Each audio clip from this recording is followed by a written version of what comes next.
Slide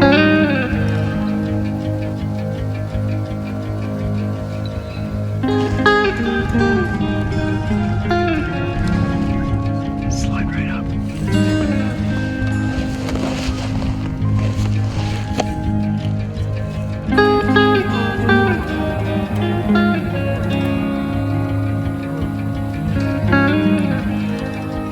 It's not the one we called up, is it?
That'd take a while.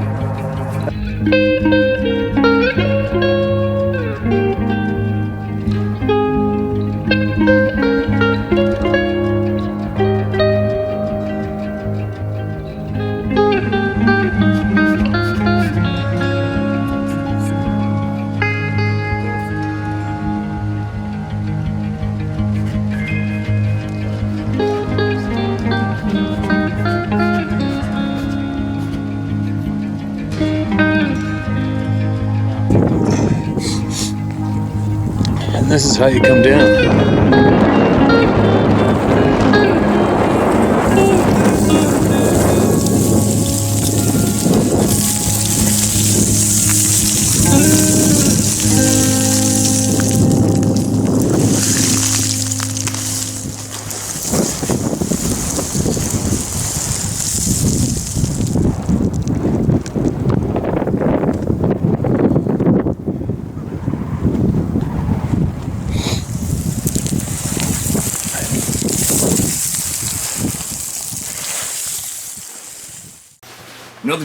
Another day without my phone. Still haven't got it fixed. It's really starting to make me growl right now because I spent a little bit of time going back in my inbox looking for emails I hadn't shared, and that means I have to go through all the emails that are already open. Damn. But good thing is, check it out. Got my internet cable all the way in here from the house yesterday. Dug the trough, got the pipe, glued it together, used some braided fishing line and some split shot weights, and I dropped them down each length of a 20-foot pipe as I went along, and then gently glued all the things together, and then I pulled the cable through perfectly one time go without breaking the line, thank God. Drilled a hole through the side of the shop, put a proper mount in there, and fed it through and up to the floor here. I'm ready to go. But today I have to go rent a drill and bit to put a 3/4 inch hole through the foundation wall in the house to get the rest of this connected up. And then we're gonna kick ass in here. Oh man, I guess the electrician's coming here pretty quick too. All sorts of stuff's going on. So, in the meantime, got a lot to share. A lot to share. Let's listen to this right off the bat. Talking about sharing voices. I absolutely appreciate this that just came in, and I hope you do too. And I am going to clue in and kill the space heater right now, which I forgot to yesterday.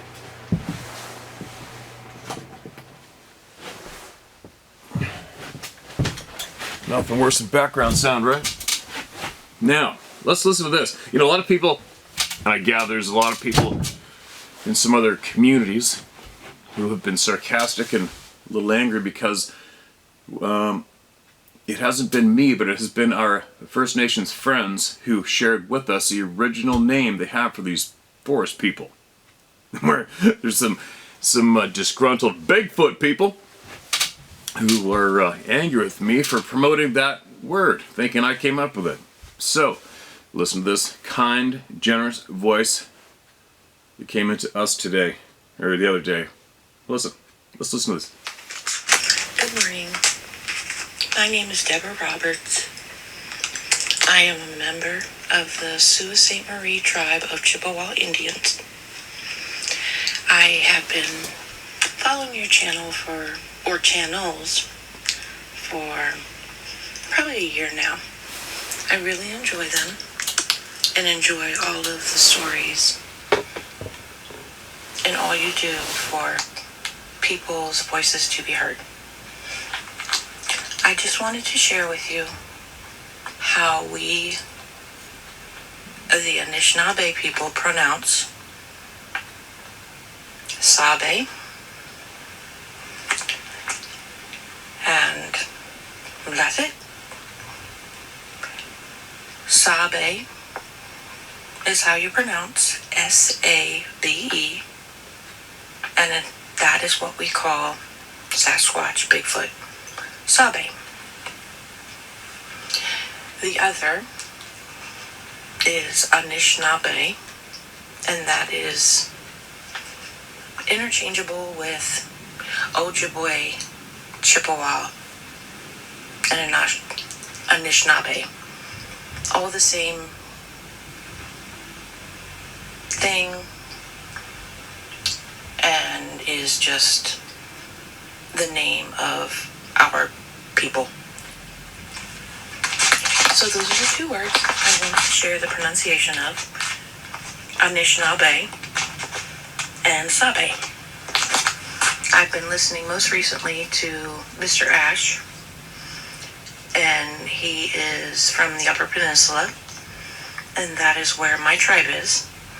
I'm not sure if he's from the same tribe or a band of our tribe, but as I mentioned before, I'm Sault Ste. Marie tribe of Chippewa Indians, and we also are called Anishinaabe, Ojibwe, all interchangeable. Thanks for your time, Steve, and keep doing what you're doing.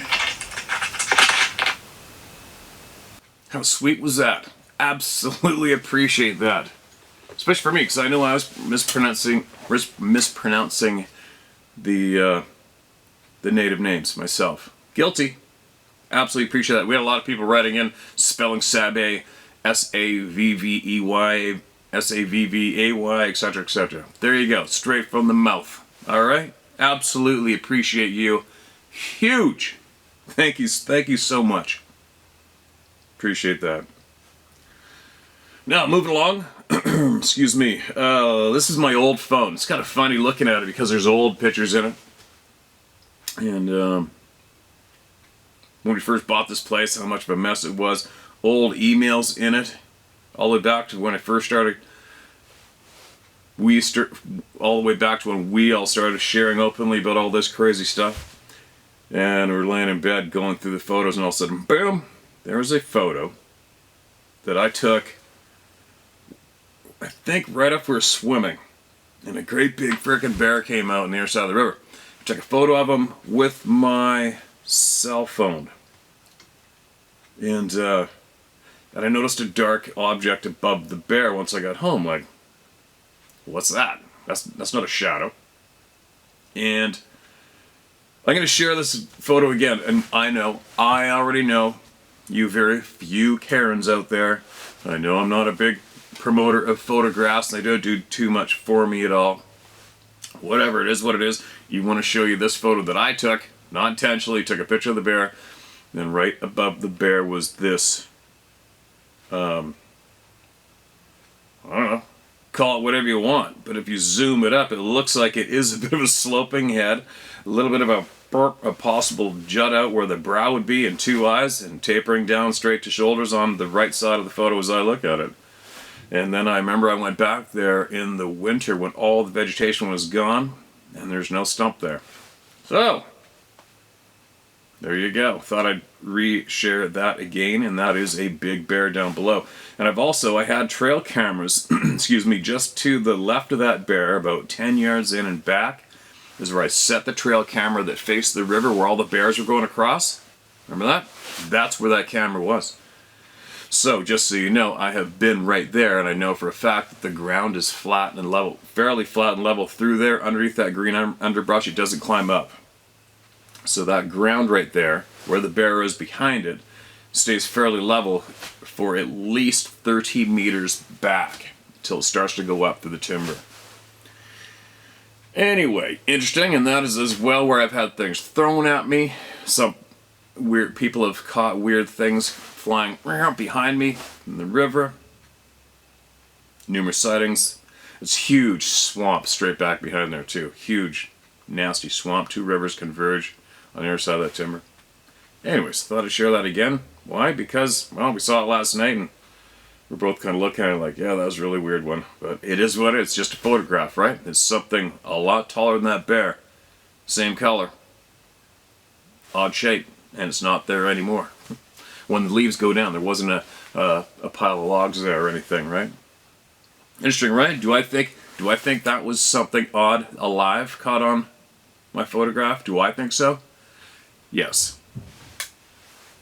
End of story. There it goes. Doesn't make a difference at all for anybody, I know that. Now, moving along, let's get some voices heard. And then maybe today I'll try to get my phone fixed and get back in connection with the world, possibly, maybe. This is titled, this is Adrian again. I've sent in a few emails before. One about my gram helping one, a Sasquatch or Sioko, my tribe's name for them, that needed help. Also sent in some info on the, quote, religion, end quote, that coastal tribes used to practice. Some still do, including mine. I guess I'll just get a few out of the way, but won't go in crazy detail to keep it manageable. One night, my uncle was sleeping in his car. He had gotten into a fight with his girlfriend and left to let things calm down. He decided to go down an old road by our village, actually the road where my gram went to help that one. He was parked and sleeping when he awoke to the back of his car being picked up. He told me that when he woke up, he could feel the back end being lifted, so he opened the door yelling, and when he opened the door, the car was dropped. When he got out of the car yelling, he turned to the rear of the car, and in the glow of the taillights, he could see a Sasquatch standing there.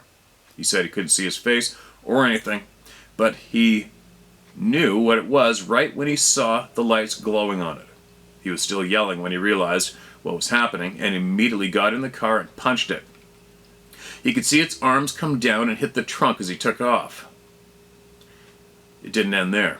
In the next couple days after this happened, it kept on messing with him in his sleep and was making him feel like shit during the day. He knew what was happening and came to my aunts, who had to pray over him and what we call brush him off and get rid of what it had left with him. The uncle is the dad of the cousin who I was with when we found one's house made out of sticker bushes. My aunt and Graham had to come to pray over my cousin because that next night it showed up and was messing with my cousin. I sent in the picture of the one looking through the window of my cousin's house too. The incident with my uncle happened about 8 months after my Graham had to help that one. Then his other son seen one while driving on a straight stretch about half a mile away from where it happened, and when he looked at its face, he almost puked instantly and had to have my aunt brush him off as well. I don't know if they are targeted by them or whatever reason, but it is always bad when they do encounter them. But not everyone has the same problem. Oh no, I forgot to email this one. When I heard the email about the Wendigo at the second time, and a second time when I seen the video of you and your guide buddy that seen the print with 3 toes. My cousin was walking the beach one morning and seen what he described as a, quote, green Sasquatch with huge black shiny eyes, almost like an alien, and it had 3 toes, end quote. It was up on the bluff above him at about 20 yards. He said when he seen it, it was facing away from him, and as soon as he looked at it, the thing turned its head and looked at him. When it turned its head, it looked like its eyes were vibrating. He said they were almost blurry. After I looked at him, it ran up the bluff like it was nothing. He said it got to the top in 10 seconds. It took him and his brother over an hour and a half to climb to the top that next day. And this was about a quarter mile away from where my uncle was. I can rattle off about 20 other things that happened in this little stretch of land, but this is long enough.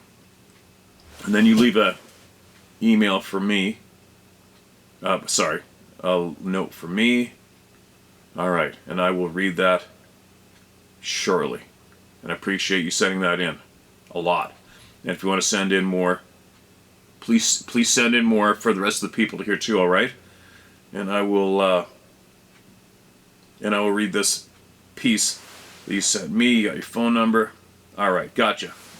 Thank you so much. Appreciate it. And we'll see what happens here in the near future. All right. Now, there you go. More members of the Club of No Return, people full of knowledge. And let's hear some more voices. It's funny, you know, a lot of these emails that come in, I wish I want to explore them more in detail with my own mind and spend more time talking about them. But I tend not to, only because I feel like there's a lineup of people right behind me when I'm looking at my phone. So that's why I may seem rushed or not give enough attention to an email that's sent to us, but that's what's going on while I sit here. And then later on, especially when I'm editing, then I get to reread the emails, and I really start thinking a lot about them. Just so you guys know, I guess what I'm trying to say is I just don't read them and brush them off. The only reason I, don't spend too much time talking about the email is because I just have this feeling that there is a full, long line of people standing right behind my neck waiting to be heard. So that's why I try to keep it going. Okay, you guys? But believe me, I am soaking it all up. All of it. This is a previous one, but more detailed. Number 1. Hi, Steve. I'm writing to you about a story that happened a very long time ago. It was around summer of '74. I was around 6 or 8 years old. Every summer, my family would spend the summer vacation up north, where my dad would hunt moose every fall and fish every summer. And here's the story.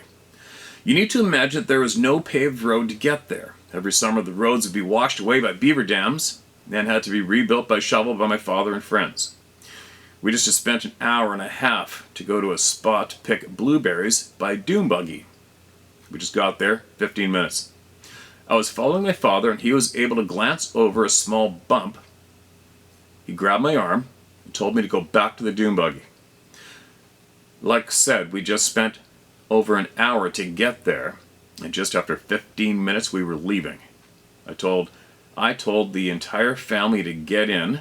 My mother was asking my father, was there a black bear? My mother was freaking every time she heard the word bear. Why? What the hell? What's going on? All the way back. My father never said a word. I was sitting beside him in the front, and I was asking questions too, and he seemed completely off and confused. My mother was even asking if he was okay, sick. The night came, and I remember waking up, and both my parents were talking, and I heard my father say, I saw a naked man covered with hair. What? My mother said. Are you drunk? Were you drinking? Are you going crazy? Now you have to imagine, a naked man in these woods, he would be devoured by mosquitoes and black flies and horseflies in a matter of minutes. We left the next day, even though we had at least a week, there's a couple typos, even though we had at least a week left, and it took 6 hours to get there. At the barrier of the ZEC in French, Z-E-C, caps in French, bracket, traduction means controlled harvesting zone. Okay? This sounds like whoever's writing has an accent. I have a funny feeling. Where a game warden was stationed, for the first time I saw my father stop, get into the small cabin to talk. He talked for about 30 minutes, and when he came back, he seemed pissed.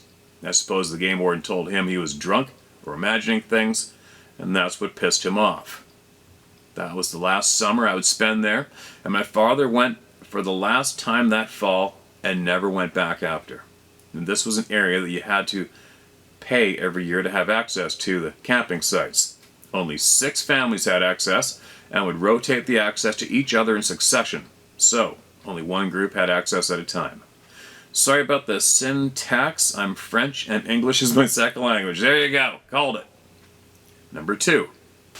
Actually, hold on. And that is why the reaction your dad had when he went to that office, that's why we here don't give a flying shit about what the government says. We do not need... Okay, I shouldn't speak for everybody, but I don't need answers from them. I only need answers from you. I wish I could make that mainstream in a powerful way. I wish I could absolutely convince all the people that we are the powerful ones, period. We are the authorities, and we answer to each other and nobody else. You know what I'm getting at?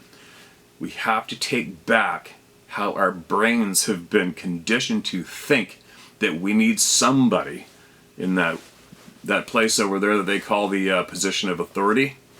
We don't need that when it comes to knowledge and reassurance and acknowledgement. We don't need them in any freaking way. They need us. They needed us in the beginning. They need us now, but unfortunately they control how you go about your everyday life and think. That's what I'm trying to put an end to as well, right? So, I would like to hope that the majority of the people out there now, especially after watching this channel and other ones, realizes that you only need to speak to us. That's it. And your community, your friends, your family. You know what I mean? You don't need some dumbass sitting in some... Okay, I'll bite my lip there. You know what I'm trying to get across. Sorry, it's just a sensitive topic for me when it comes to people who have seen these beings, had these experiences, thinking they need to go to somebody called an authority. No, you don't. You need to speak out loud to your community and create a community again of trusted individuals that stand side by side and are equal. Lip bitten. Hi, Steve. This is number 2. Hi, Steve. About the dogs. Maybe that dogs attacked baby Bigfoot. Maybe the Army, US Canadian, uses dogs to hunt them. And most important, dogs find them. So to be able to stay alone, they cannot let dogs find them. And I still think Sasquatch are still animals and not that intelligent. So maybe they don't do the difference between a particular dog. Maybe they don't know the difference between a particular dog is what you meant. And the one that attacked, the one that attacked and killed a baby Sasquatch. And another thing, probably dogs bites the Bigfoot. And they don't have the medical knowledge that we have, so maybe they get infected and they die. So to them, it's life or death. Interesting. Maybe. Maybe not. I know all of us are on our own path. Our own. And there's the map. You gave me a map and a red dot of where this went down. Alright, I'll post that up.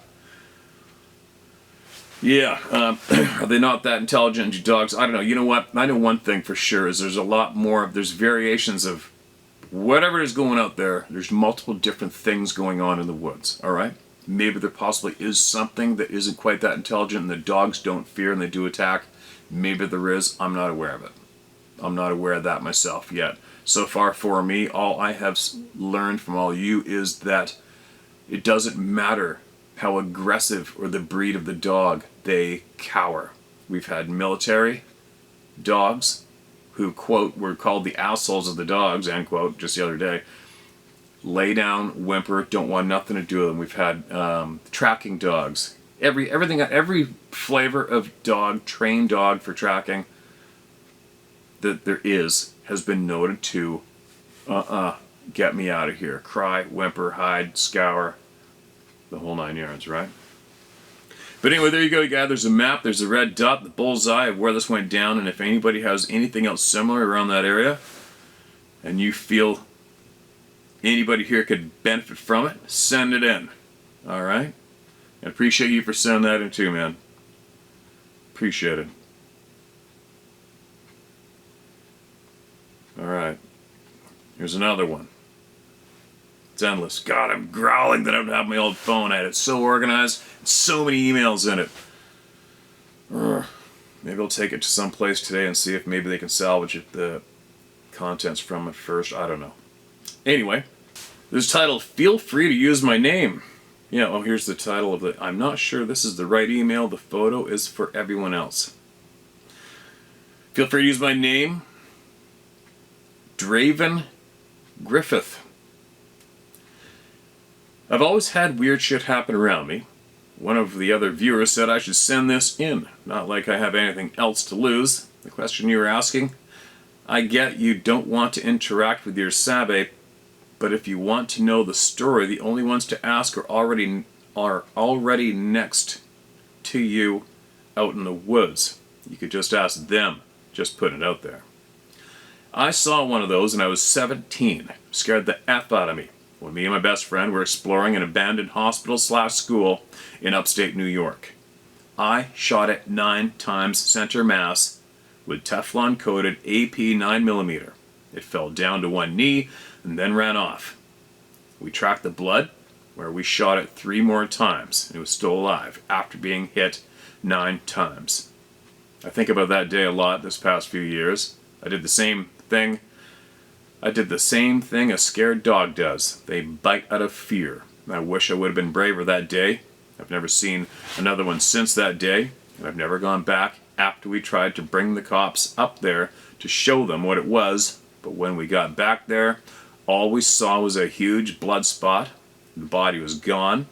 We seen a lot of tracks and our footprints, but the body was gone. Animals don't collect their dead. Well, at the time I had a 14-inch pattern at 50 yards and a 28-inch pattern at 100 yards when I was 17. There were 9 bloody holes in the wall behind where it was. I said it fell to its knee. Then it got up and ran for it. We found it 300 or so yards away. It wasn't like I shot at the range. I dumped half a mag of AP rounds, not hydro, shock, or hollow points. The rounds I had come out and then got pulled off the shelves. Okay, sorry. I think what you meant was the rounds I had come out, meaning on the store, and then got pulled off the shelves because they could cut through bulletproof vests. It wasn't all that big. It was 6 feet tall, but it was sitting more forward, not straight up, kind of like you or I were walking crouched over. I think that's why I was scared. It just looked like it was going to take a charge at me. From the age of 10, I spent 6 hours, 4 days a week at the range shooting my M92 Beretta, my uncle's M40A2 308 at 800 yards. Now I still shoot only at a longer range with my bolt action 416 and a 375 CTI out to 1.75 miles. And I didn't have a permit back then to carry a handgun. I didn't get that until I was 21, and that was 25 years ago. I don't care if anyone believes it. They're not the ones that have to answer for that day. I do. And my best friend, me and my best friend, are the only ones that knew about it. I've left out a few things. But we still talk about it. I guess I left out a lot of things about that body. And then you you included a photo of, I believe this photo was reportedly taken by a Fish and Game guy or something years ago. This photo's been around forever. Some claim it's fake, some claim it's real. I don't know. It looks possibly real to me. That's quite the thing to fake and put in a frickin' pond. But anyway, that's an interesting story. You know as well as I do, the viewers of this video right now are going to be climbing the walls asking for more details of what exactly went down when you walked up to this thing, what it looked like, you know what I mean? So we've had a handful of people. Bobby Short, I believe, interviewed a native guy who killed one. Very detailed story. I believe we shared it here quite a while ago. But if you want to and you got the time and you feel like it, maybe throw down a bit of a detailed share of what exactly went down when you walked up to this thing. What it looked like. Where'd you hit it? What it looked like. Was it still breathing? Were there bubbles coming up his chest like normally do when you lung shot stuff? The teeth look like. What does his face look like? Was his mouth wide? What color were the eyeballs? Ears? Everything. You know what I mean? Share it. It's quite the story, man. Obviously, a lot of people are going to go, yeah, right. But I wasn't there. We weren't there. We don't know you. And that's a hell of a thing to feel like making up when you get up in the morning, right? So, I'm interested, I'm curious to hear the rest of your story and all the details you left out. So please, if you would, write us back with the details and let us know exactly what it was like, what went down when you trailed that blood and walked up to it. How much blood was on the ground? Did it peter out? Did it stick to the trail? Was it going through thick bushes when it was running, going around them? You know what I mean? Anyway, interesting, right? Not that common we get people reporting killing a forest being, but we have had a handful for sure, right? Oh, another quick note. When I was buying that cable behind me for the internet cable, Cat 6 is what I bought. Excuse me, I was at the counter in the local Staples store. And the guy was at the counter ahead of me, and I could see him turn around looking at me, and he recognized me from following the channel. And again, somebody comes up to me, which happens all the time, and this man has had 5 different experiences. And it sounds like a few of them are right where I steelhead fish and go look at elk. And there you go. Thought I'd pass that on. That happened the other day. Another person come up. 5 experiences. Now, one of my experiences is the title of this email. Hey man, I have a few stories. I'll share my first one to see if it gets to you. I grew up in Nevada City, California. So it goes without saying, I've spent my time in the woods being 38, predating cell phones. I grew up fishing and hunting and driving seemingly endless dirt roads until they gated 90% of them. Bastards, eh? Anyway, my sighting was around 2008 or so. I was riding my motorcycle up around Bowman Lake. I started down one of the many dirt roads when I had the feeling I was going down the wrong road. Being raised by my mother, who always told me to trust my feelings, I immediately flipped bitch. I rode to a clearing where I felt comfortable again, parked the bike to have a smoke. As I was smoking, I look up to the top of the mountain, and there was something staring back down at me, next to a huge fir or spruce tree, every bit of 4 feet thick, probably more like 5. The shoulders were damn near as wide, but the height was really what caught my eye. The thing had to be every bit of 12 feet. It had longer hair than the last one I'd seen, and I really think there's at least 2 different kinds in my experience, or the genetics vary tremendously. I don't know. But the 2 I seen in the daylight were night and day different. I don't know. And I don't claim to. Except for what I've seen. I know whatever I've seen can't be unseen. It's changed the way I hold myself in the outdoors, or life in general. I'll always keep an open mind about what others have experienced over the years of ridicule from friends and family, but trying to warn them of what we share this beautiful planet with. Thank you for your service, Steve. It does help. Watch your 6. My brother, there are some sick people in this world willing to sink the ship if they can steer it. Much love and respect for my little old town of Nevada City, California. Thank you, man. Thanks for the kind words. And I don't know if you have sent your previous stories in. Obviously, you know I'm going to say send them again. You might want to send them again, actually. Send them in, unless you already know that I've shared them, all right? But if I haven't, send them in, and then I'll get them. I'll share them, because we're very interested in what you have seen, and what you've learned, and what you know. I am, for sure. Anyway, all right? I am very curious. All right, I got another one. Can I read this out loud? Sorry. My story, and important for you, Steve. All right, YouTube link. I truly enjoy your channel, Steve, and watch daily. I'm hooked. I sincerely thank you for all your time, efforts, and rants. I enjoy those also because they do the same thing. I'm an almost 65-year-old woman, have done and experienced some extraordinary things. Fear, I don't think, is in my vocabulary. Common sense, yes, but outright fear, no. I'm usually the one shocking or scaring the crap out of whatever is coming after me. My mild experience was in the late 1990, June, Fayette, Alabama. Fayette, Alabama.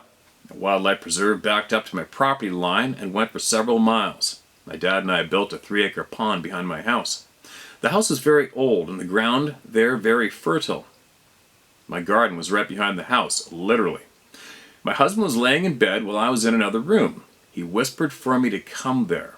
He He told me to lay down and listen, so I did. There was grunting and low moans coming from outside the window, my garden. My green beans were planted in the area where the grunting was coming from and were plentiful. I asked my husband, was he just going to lay there or get up and run whatever it was off? Well, this kind of pissed him off, but he did. He grabbed the shotgun and headed out. I was out front, and he fired off a couple rounds and came running back, white as a ghost. Whatever was back there had screamed and took off running away on 2 feet. Hubby was shaking like a leaf. Said he thought it was a bear, but bears there were not that big and didn't run away on 2 feet. He was shook up for sure and certain. I never had any more incidents while I lived there. Shocking. Personal for you, Steve. And I hate getting YouTube videos sent to you. I'd rather not bother.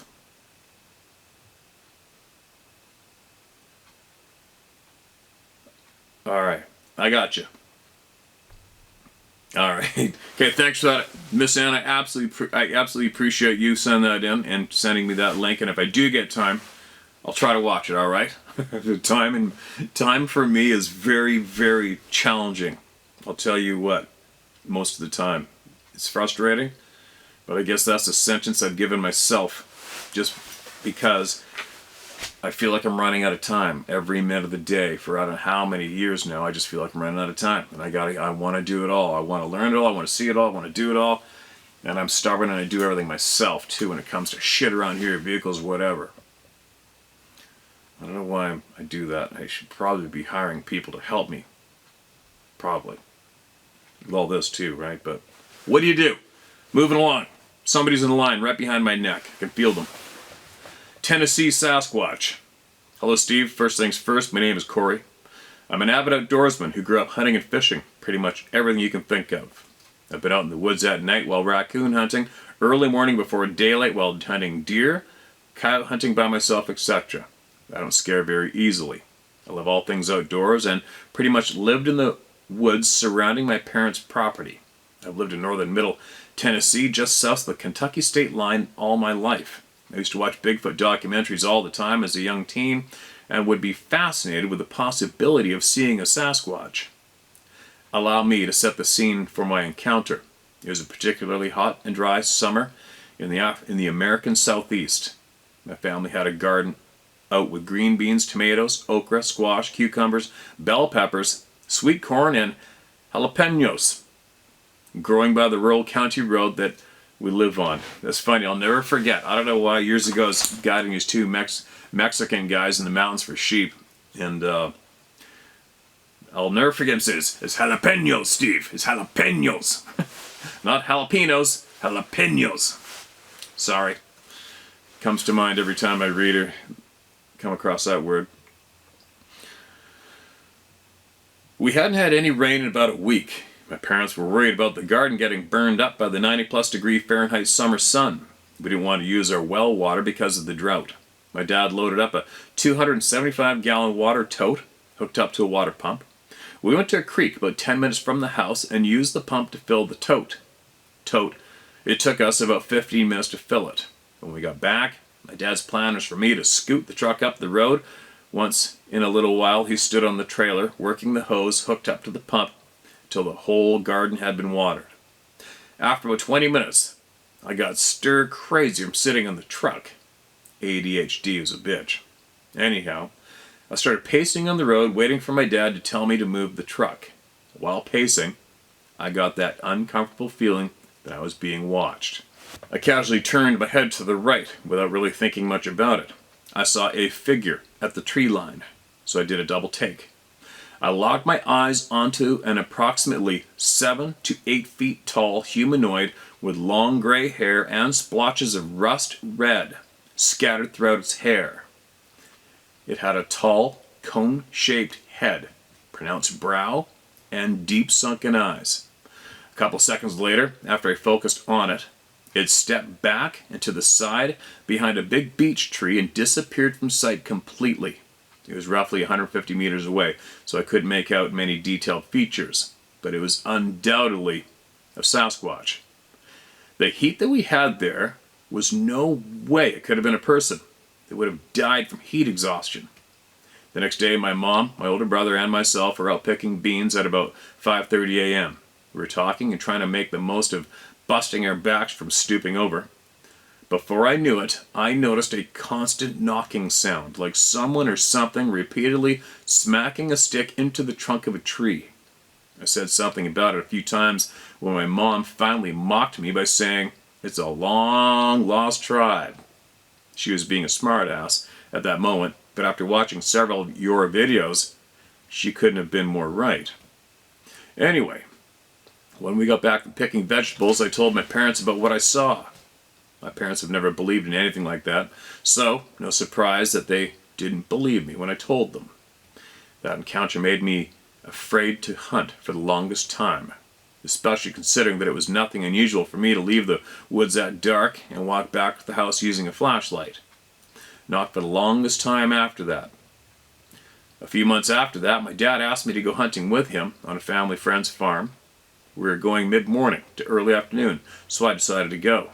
Me and my dad were sneaking through some fairly thin underbrush when I noticed a short cedar tree about 5 feet tall, probably 7 feet around at the base.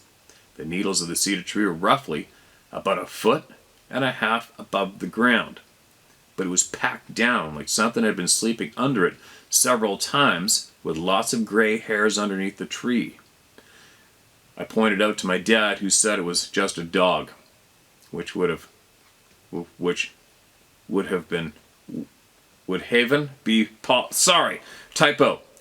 have been plausible had it not been for the roughly 18-inch long and 3-inch thick turd not far away.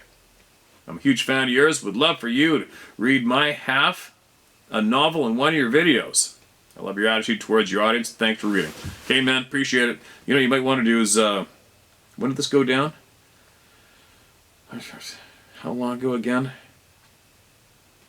I can't read the whole thing again. All right, listen to me. You might want to, if your parents are still around and they have the internet, you might want to send them this video, all right? Send them this video.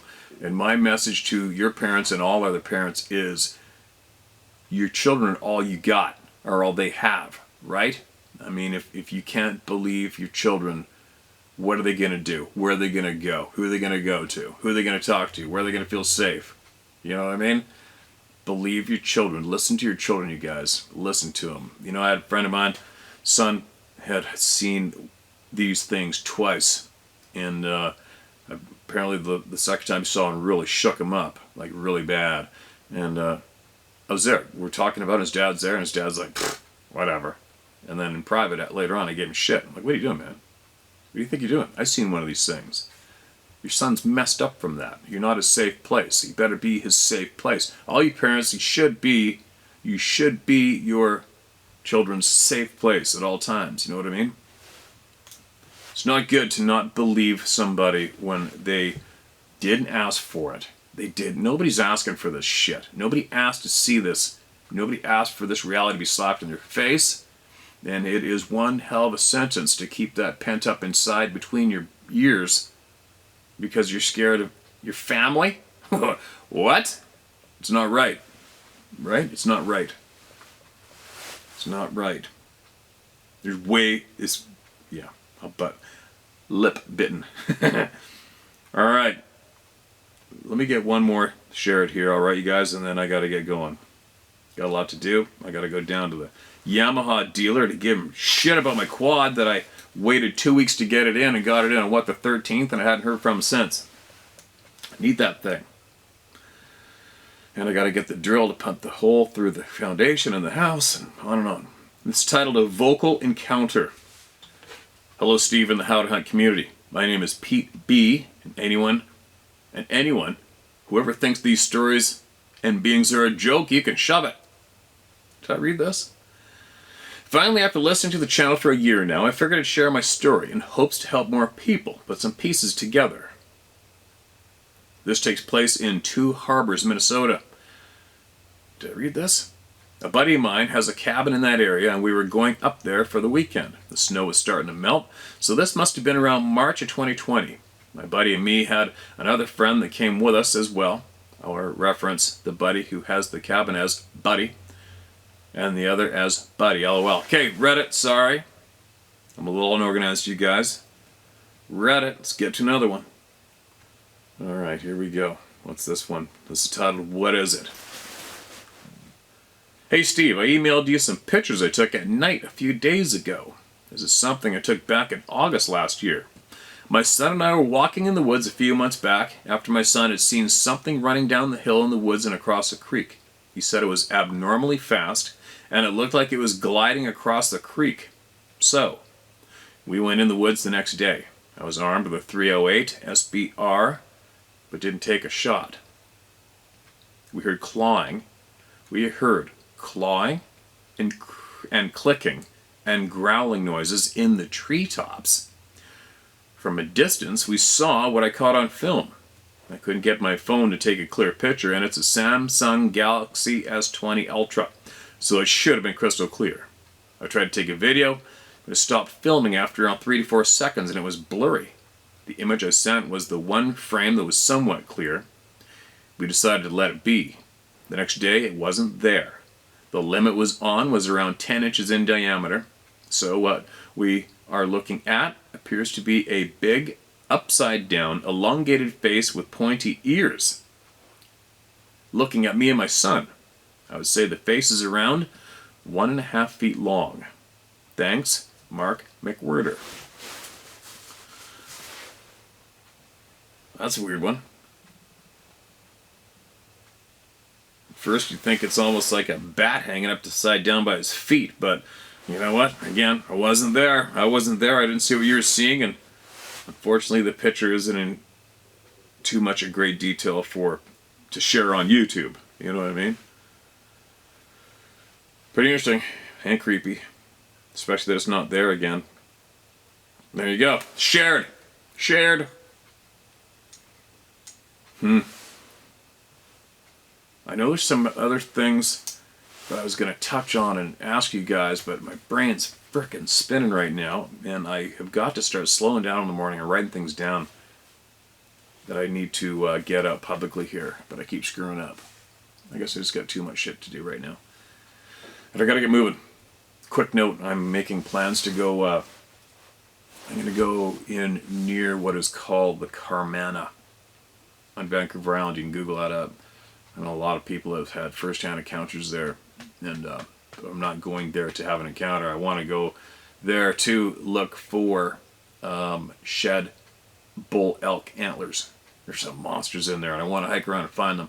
But I as well have 2 trail cameras that I left in there. And we're talking big, creepy-ass, never logged before timber with crazy-ass trails in it from elk. God only knows what else, but I'm getting geared up to go in there and do that. Retrieve those cameras and have a big hike around that timber, and see if I can't find some shed elk antlers. Whatever else I might find, maybe catch a steelhead, and I think I might bring a camera with me, and I'll strap my newer GoPro on, and maybe I might videotape that hike and show you what that timber looks like, and also see what that land looks like and what it looks like where these sightings are frequent. What do you think of that? I know everyone's going to say, make sure you bring your GPS locator. Bring a big gun. Anyway, also I'm going to try to hook Sarah into her first steelhead, videotape that so we can all listen to her scream her frickin' head off and go crazy with a fish fly possibly. Maybe we'll drag her out there too. We'll see what happens. But anyway, share my story at howtohunt.com, alright? Get it in. And I believe there's a list of people have emailed in inquiring about fishing with me at bookit@howtohunt.com, and Sarah's going to be answering those pretty quick, so make sure, just so you understand, got your email. You can reply to Shirley in the order they came in, alright? Okay, I gotta stop babbling, I gotta move, but I'll be back shortly with more, alright? Here we go.